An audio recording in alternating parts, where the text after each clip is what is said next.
So, ayun na nga guys, no, tiyak ko, no, matutuwa talaga yung mga kapwa natin na PWD. Ayan, so sa mga PWD out there, magandang araw sa inyong lahat. Okay, so ito po ang inyong katungkod partner. Ayan, ako po si Professor Vincent Torre Bongolan. Ayan. So, pupuntahan po natin yung isang lugar at ituturo ko kayo sa bentahan ng sasakyan. Okay? Ito yung tinatawag nating e-bike. Ayan. So, yung e-bike na to, hindi lang siya para talagang e-bike. Totoong sasakyan siya. Pero bago dyan, syempre yung totoong sasakyan yung gagamitin natin. Ayan. So, ito po yung aking sasakyan. Ayan. So, ganito po ako sumakay, guys. Ayan. So, by the way, meron po akong lisensya talaga. Nagda-drive ako ng sasakyan na lampas 5 years na, no? Kakarenew ko nga lang ng aking driver's license. Ayan. So, yan, may lisensya naman po ako sa pagda-drive. Ayan. So, pwede kong ibigay sa inyo yung aking ipakita sa inyo yung aking driver's license. Ayan. So, 10 years na nga po pala yung aking driver's license. Ayan. So, bakit ko kayo itutur o bakit ko i-mention sa inyo yung bagong produkto ng e-car, no, yung e-bike, no? Kasi mahal yung diesel, mahal yung gasolina. And syempre, hindi natin kumbaga para makatulong tayo sa ating mga kapwa PWD. Okay? So, syempre, yung mga medyo kaya nyo lang na bilhin o kaya nyong i-drive, kasi iba-iba po kasi yung mga PWD, no, yung mga problema ng isang tinatawag na PWD. So ako po is mobility problem. So nakasaklay ako, ganyan. So kitang-kita nyo naman yung saklay ko. Pero itong dinadrive ko, ulit ko ha, totoong sasakyan po to. Hindi ito yung tinatawag na yung e-bike. Ayan, totoong sasakyan. Ayan. So automatic nga lang po kasi yun lang yung in-approve sa akin ng LTFRB o LTO. Ayan. LTFRB nga ba? O LTO nga. Yun, di ba? So, yan, pupuntahan lang natin yung aking ate sa Santa Mesa, malapit sa Polytechnic University of the Philippines. So, ito yung sinasabi ko sa inyo na e-bike. Kaparehong-kapareho siya talaga ng totoong sasakyan. No? Yun nga lang talaga kasi electric car siya. So, power steering ito. Ayan. So, power steering wheel. Ayan. Okay, kita nyo naman. So, mamaya ibibigay ko sa inyo yung contact nung aking nakausap at syempre yung kanilang address. Ayan. So, syempre ipapakita niya muna yung mga features ng mga sasakyan. So, totoong sasakyan talaga siya. Okay. So, kung makikita ninyo yung kanyang upuan, yung kanyang manibela, ayan. So, yung kanyang roof, yung sa taas, ayan. Yung kanyang sa drivers, yung mga pinipindot, yung sa likod, ayan. So, yung kanyang mga ilaw, yung kanyang busina. At hindi lang pala electric car, guys, yung ginagawa nila, no. Meron din silang parang totoong Mio, totoong mga motor, ayan. So, di ba nakakatuwa? Malaking tulong siya. So, sana, wag nang patulan ito ng mga normal. Di ba? So, yan na nga si ma'am, ayan. So, magde-demo na siya ng kanilang product. Ayan. So, kita natin. Tignan natin yung loob. So, yun nasa taas ay umiilaw po yun, guys. No, mamaya ipapakita sa inyo ni sir, no, yung kanyang ilaw. Okay? Meron din siyang mga headlights yan. Meron din siyang hazard. Ayan. Yung kanyang wiper. Ayan. Automatic din yung kanyang wiper. As in, totoong sasakyan po siya talaga. Yun nga lang talaga siya is electric car. Okay. So, kung mapapansin ninyo, pwede dito sa harapan, dalawa. Ayan, maluwag. At syempre, depende sa likod. Pwedeng dalawa, pwedeng tatlo. Depende sa taba nung nakaupo. Ayan. Ayan, o, tingnan nyo si Mamo. Gilid-gilid din si Mamo. Okay. So, kitang-kita natin, guys.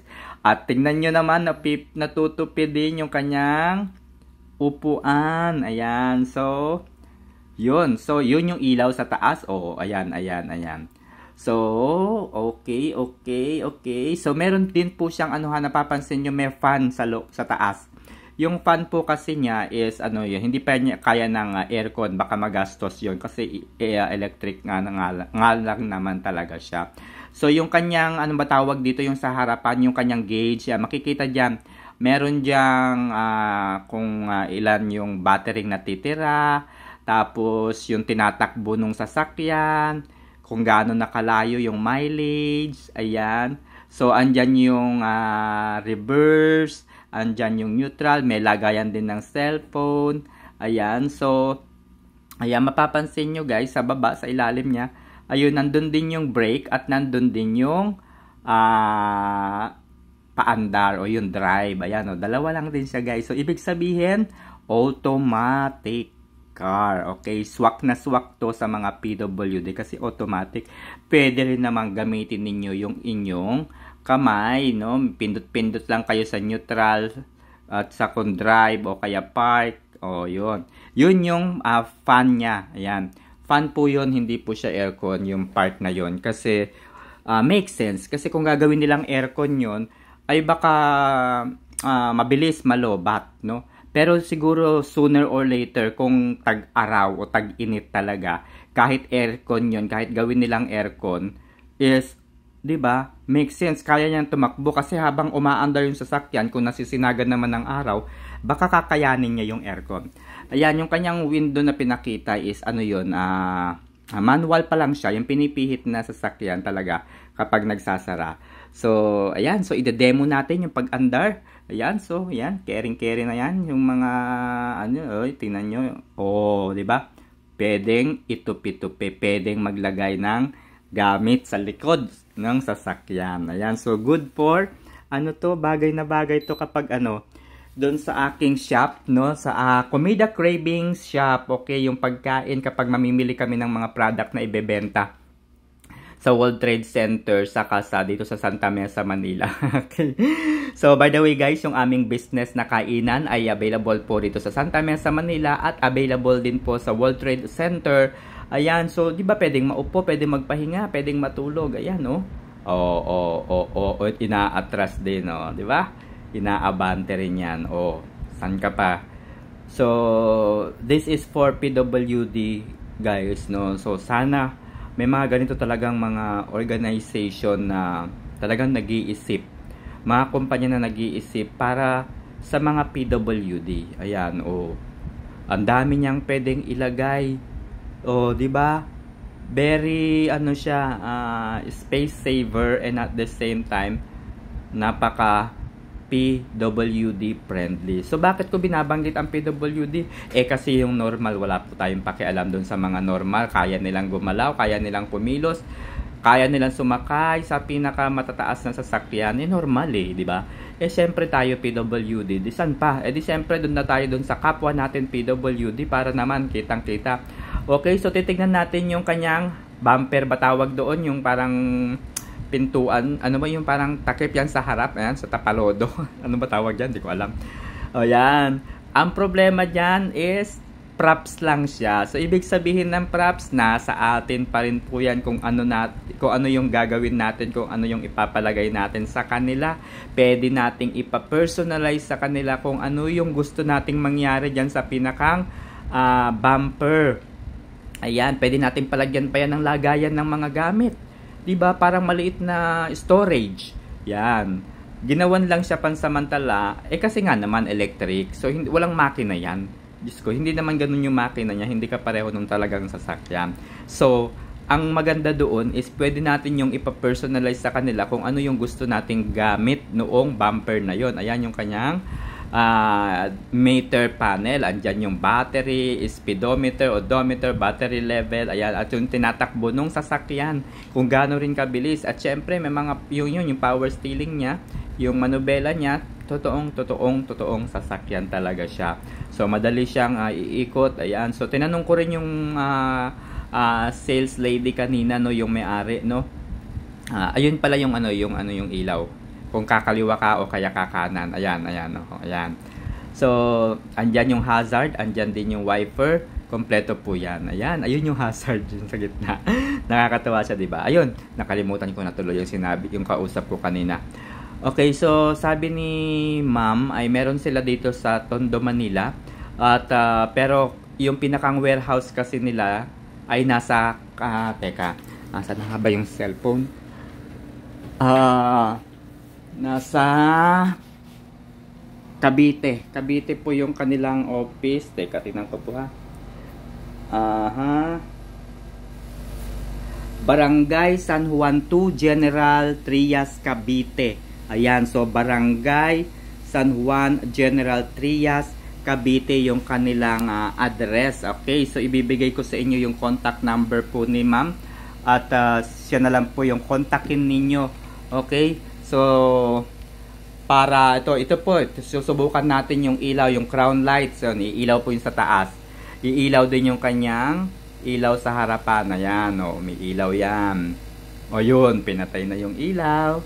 Yun, siyempre, nasa likod din para totoong makikita ninyo. Ayan, yan yung mga totoong sasakyan. Talagang para sa mga kapwa ko, PWD. Ayan, makikita rin niya may hazard dyan kung kakaliwa ka o kakanan. Nandyan yung ilaw. Okay, so diba napakaganda. Ayan, so yan, nagtanong din ako so far sa kanila kung nire-registered na ba ito sa LTFRB. Ayan, hydraulic brake din siya. Okay? At ang pinakamaganda rito, yung gulong niya guys, is gulong ng totoong sasakyan. Tubeless po yung kanyang tire. 4.0 yung kanyang sukat. Okay? Di ba imagine, totoong gulong talaga ng sasakyan. Tubeless. Yan. So, mamaya, tignan natin kung ano pa yung mga pwede nating malaman dito, okay? So, ayun na nga guys, pati yung presyo mamaya babanggitin natin. At i-discuss lang natin yung ibang mga produkto ng kumpanya. Okay, so, ano siya, yun yung gusto, di ba? Kita nyo naman, sobrang ganda nung gulong. Yung harapan, parang kamukha nung Alphard. Totoo, Toyota Alphard, okay? No, Toyota Rush. Diba? Parang ganun yung harap niya. O, diba? Ang cute. Yung nasa tabi niya, kala nyo ba totoong motor yun? Hindi. Okay. Yung battery nito, ayan, 48 volts, 45 ampere. Pero, pwede pa po yung taasan. Depende po sa customer kung anong gusto ninyo. Okay? Ayon po ito doon sa seller. Charging time, 7 to 8 hours. Okay, ang naaabot ng sasakyan is hanggang 100 kilometers. O, diba, ang layo na kaya ng 100 kilometers. Not bad, diba? Not bad for electric. Kung electric nga siya, diba? 7 to 8. Okay, may mga choice of colors din, no? May mga choice of colors na iba-iba. May blue, merong green, okay? So, ito naman, tingnan natin yung motor. Ano yan, meron kala mo Mio, NMAX, ayan. So, ang galing ng concept nila. Totoo. Battery lead acid, okay. So, motor, 1,000 watts din. 100 km din yung range na naaabot nila ng mga sasakyan, okay. Rear drum brake, okay. Pero, hindi yan yung focus po natin. Hindi, although, kahit tubeless yung gulong niya, hindi pa rin po pwede sa akin yan sa PWD. Kaya wag natin yan. So, bahala na si ma'am dyan. O kaya sa mga customers na mga normal, ayan. This is really good for you, guys, no? So, kayo na po yung bahalang tumingin. Kayo na yung bahalang magtanong tungkol sa motor, no, nila. Kasi, kumbaga hindi naman yan talaga yung, yung swak sa akin sa mga PWD. Okay, ang interested ako doon sa kanilang motor, yung sa sasakyan, doon sa e-car. O, diba? Totoong NMAX daw siya. Yung itsura niya talaga, totoong sasakyan, totoong motor naman to. Okay, so, yun nga lang, electric powered, ayan. So, wow, very amazing. So, sana yung ganito ay wag mo nang ng gobyerno naman na i-registered, okay? Kasi habang abot kaya siya, 'di ba? Habang abot kaya siya ay di kumbaga subukan naman bigyan ng opportunities yung mga PWD, no? Yung mga PWD, para ang hirap kayang magtulak ng wheelchair kasi nagpunta ako sa SM, Diyos ko po, tinry ko yung wheelchair, ang hirap itulak. Sus Ginoo, yun at least to, 'di ba? Ang cute na, ang cool pa niya. So good thing na meron tayong mga ganito. Yan. So 'di ba? Yan ang Pinoy. Yan ang ating galing. Yan ang ating husay. So yan. So yung address niya, okay? Yung address ay binanggit ko na kanina, okay? So para sa kaalaman ng lahat, babanggitin natin uli yung address. Okay. Nasaan na yung messages? Okay, gamit ko kasi yung isang cellphone, guys. Ito, Barangay San Juan 2, General Trias, Cavite. Okay, yung contact number nila is 0915-636-7296. 0915-636-7296. Okay? Uulitin ko, 0915-636-7296. Barangay San Juan 2, General Trias, Cavite. Barangay San Juan 2, General Trias, Cavite. Okay, so ang halaga ng sasakyan na ito, dahil napanood mo ang vlog na ito, ay ibibigay na lang daw nila ng 200,000 pesos. Okay. At ito naman ay ibibigay na lang nila sa halagang ito po, 32,000